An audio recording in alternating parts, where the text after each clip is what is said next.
En el patógeno también lo hace muy agresivo en la cantidad y distribución de inóculo primario.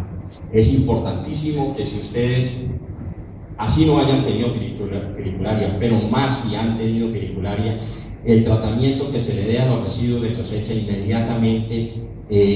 se ha cosechado el cultivo. La destrucción de esos residuos de cosecha y más lo que ustedes puedan hacer para destruir, sobre todo si hubo pericularia.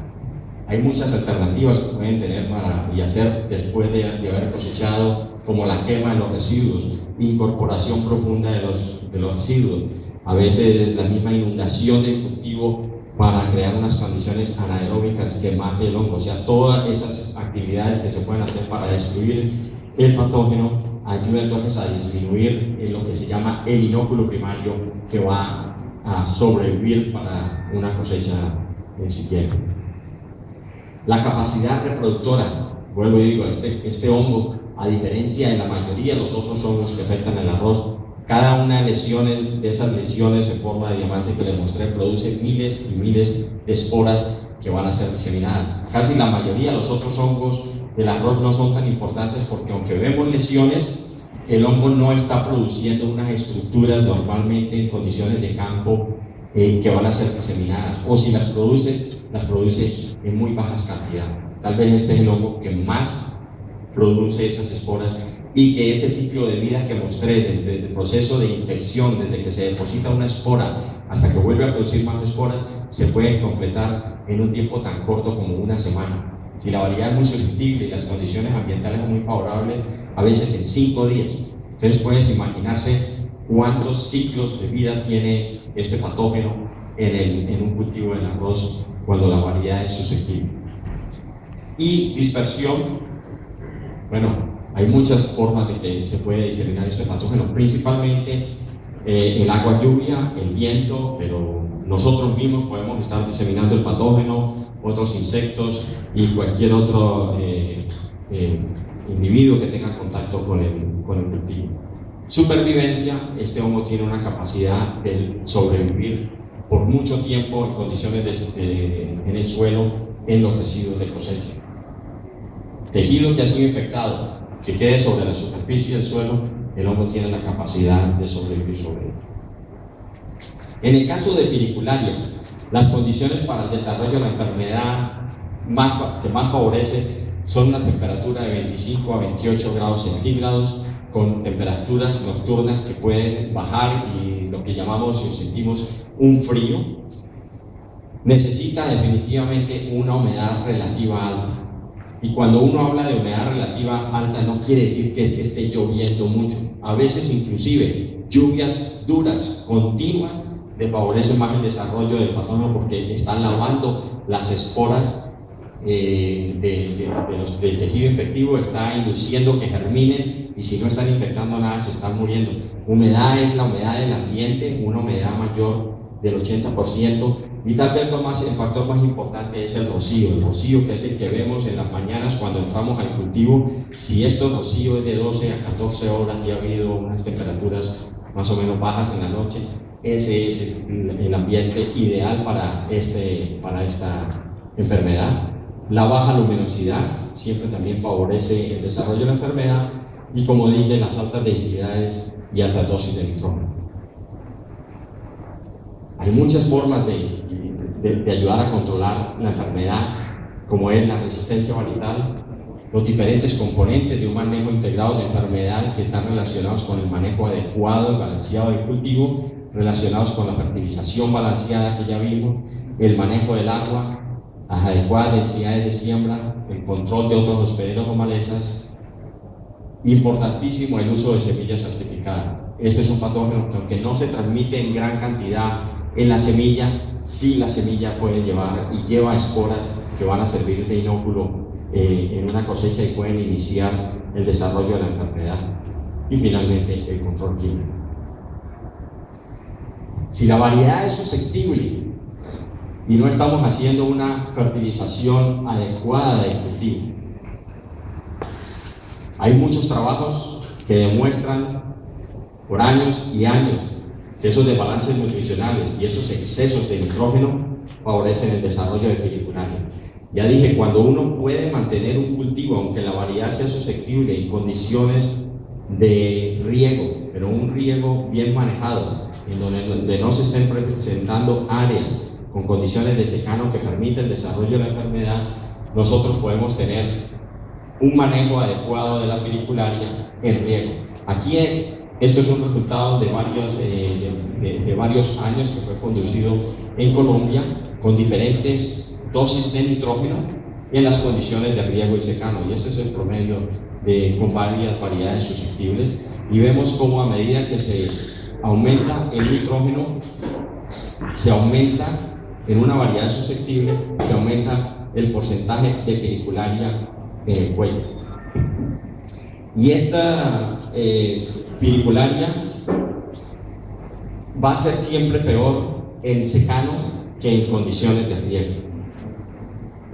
Y el peligro, uno de los peligros que tiene la piricularia, cuando manejamos piricularia con riego, con secano, con fertilización, es de que aún que tengamos, sabiendo que tenemos unas condiciones de riego que pueden desfavorecer piricularia, si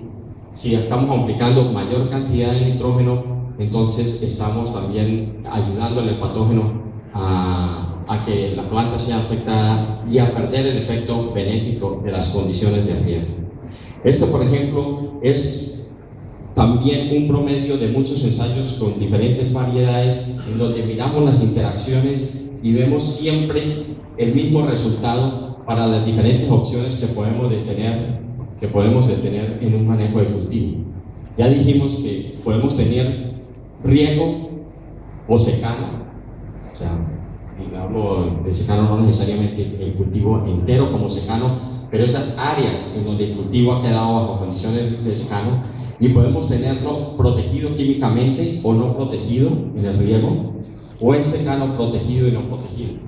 y ver cuál podría ser la interacción cuando tenemos unas densidades de 100 kilos a 200 kilos por hectárea y unas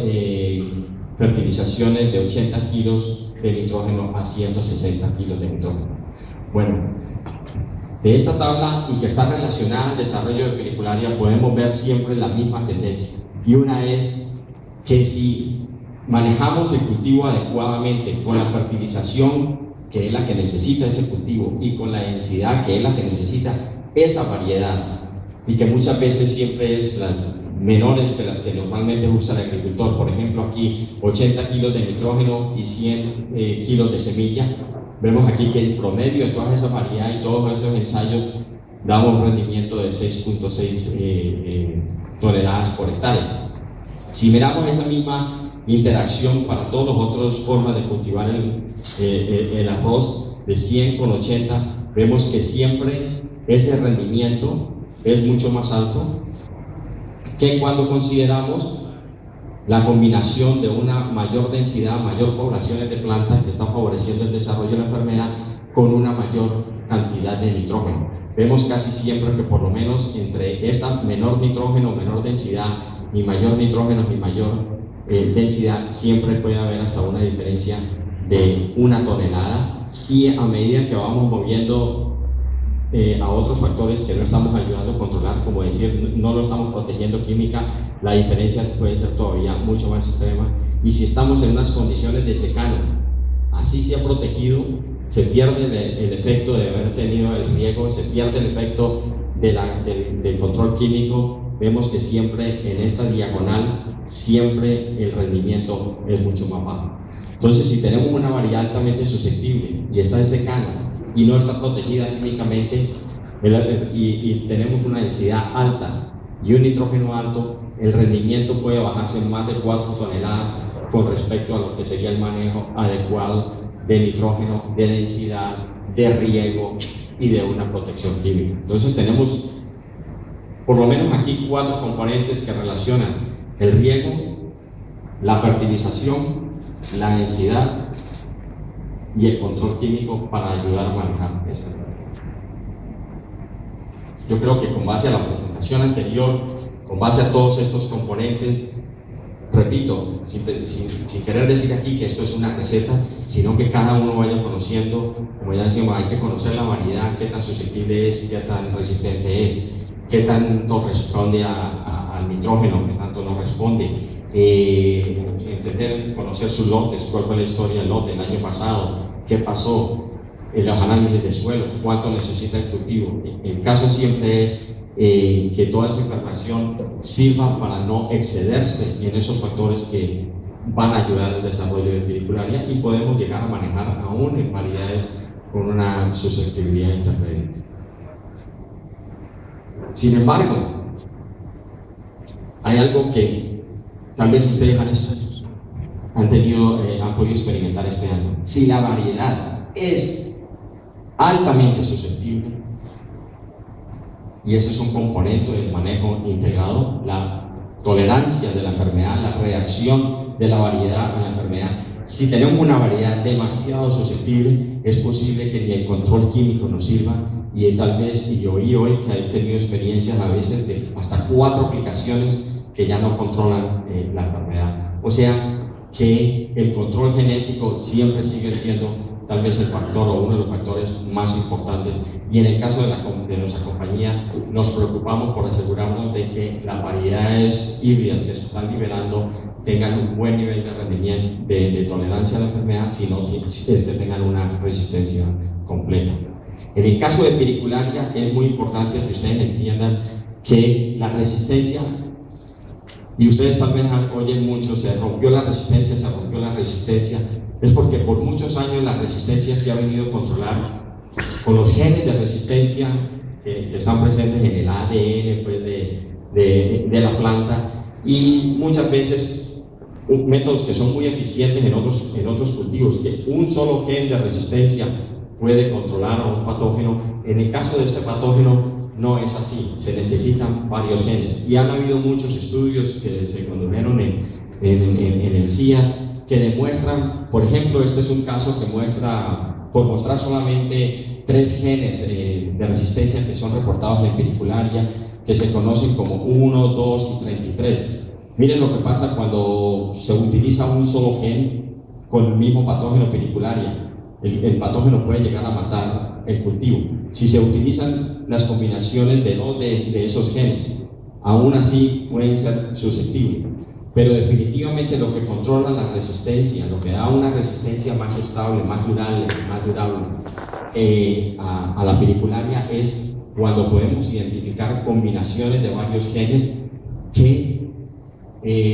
digamos, le dificultan al patógeno esa posibilidad de romper la resistencia, porque cuando se tiene una combinación de genes requiere de ciertos cambios en el patógeno o mutaciones. Es más fácil para el patógeno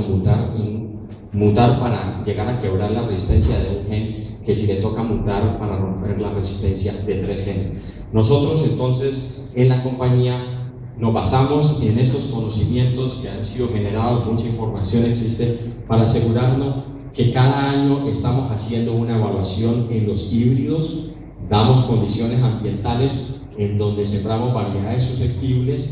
que multiplican el patógeno para exponer híbridos y así poder detectar si algo es susceptible en la hoja o en la panícula, irlo eliminando en el proceso. Además, como hablé que este patógeno tiene la presencia de razas en los campos, sobre todo de las variedades comerciales que se están sembrando, porque ocurre también en los Estados Unidos. Mientras que los híbridos que se están sembrando son resistentes, nuestra preocupación es que hay muchas variedades comerciales que se siembran que son muy susceptibles a piricularia. Y como dije, el hongo se está multiplicando en ellas, va a caer a los híbridos y seguramente a partir de ellas es que va a comenzar si el día que se llega a quebrar la resistencia, va a ser a partir de esas fuentes del hongo que se va a romper. Entonces nosotros anualmente vamos a los campos de las variedades comerciales, recolectamos el hongo de esas variedades, los traemos al laboratorio, lo aislamos, lo multiplicamos y nuestros progenitores de los híbridos los inoculamos con suspensiones de esas esporas para detectar si algo es susceptible y eliminarlo en el proceso, o si es muy importante ver qué genes tiene de resistencia, qué genes no tiene, para irle incorporando los genes que necesitamos.